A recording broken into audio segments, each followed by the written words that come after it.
Wesh la street, bien ou quoi? Bienvenue dans l'épisode 2 de mon avis sur Sean Wotherspoon.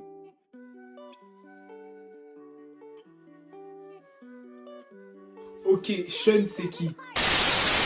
M'oblige pas à prononcer le nom de famille s'il te plaît. Fondateur de la boutique Round 2 à LA depuis 2013. Avant de bouger à Los Angeles, il est né à Richmond, en Virginie. D'après quelques interviews, il dégage l'image d'un mec simple, plutôt tranquille, chill, qui se prend pas la tête. Comment j'ai découvert son travail? Logique, comme tout le monde. Moi, je l'ai pas découvert avec Round 2, mais avec le concours de la Nike Air Max 2017. Son travail en soi ne m'inspire pas réellement dans le sens où j'ai pas du tout la même vision artistique que lui. Son style vintage, un peu Greenpeace, hippie, chill, etc. qui ressemble vraiment à ce que Stussy propose ou proposait. Ça reste attrayant, mais ça ne m'attire pas du tout. Je ne me considère pas du tout comme la cible de ces projets. En tout cas, ça ne me parle pas. Et bien entendu, le projet qu'il a effectué sur la 97 est le projet qui m'a le plus inspiré. J'en parle un peu plus dans la suite de la vidéo. Récemment, il a sorti une paire avec Adidas, je crois que c'était la Super Earth, un truc comme ça, qui est un mélange de la Superstar revisitée quoi. Quand j'ai vu la paire, je me suis dit, il se fout un peu de la gueule du monde avec les fils là et j'ai pas du tout adhéré, j'ai vraiment pas aimé. Même si j'ai compris qu'elle était faite en matériaux recyclés, tout ça, quand même, le côté design... Le côté design a vraiment pris un coup en fait. Le concept est lourd, mais pour moi, hein, la paire est éclatée.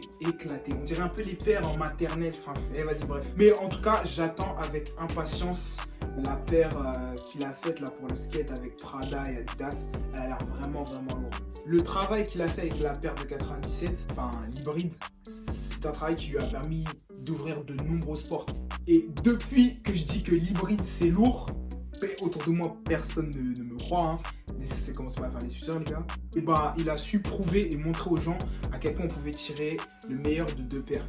Il a mélangé le meilleur de la 97 et de la Air Max tout en utilisant son environnement pour créer quelque chose de nouveau. Et le processus créatif qu'il a eu pour créer la paire, le fait qu'il ait ramené tous ses potes, qui aient des avis différents, c'est vraiment un processus que j'ai l'habitude de faire moi-même en fait. C'est exactement le genre de choses que je fais au quotidien en fait. Ramener mes potes pour leur parler de mes idées, de mes trucs et tout, c'est quelque chose de normal et que la plupart des gens ne font pas et qu'ils devraient faire. Pour résumer, Sean Wotherspoon, c'est un artiste un peu à part.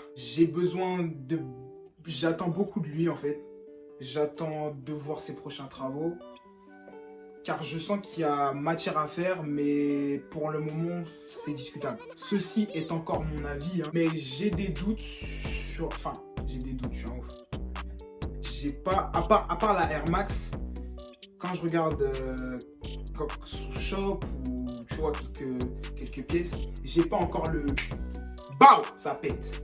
Bref, sur ce, je vous laisse. C'est la fin de la vidéo. Merci d'avoir regardé cet épisode 2. N'oubliez pas de commenter, partager et de vous abonner. On est ensemble. Du coup, la street, c'est le moment de m'ajouter Khalil Dream, c'est facile. K-A-L-I-L-D-R-E-A-M. Khalil Dream, c'est facile. On est ensemble. On se rejoint directement sur Insta.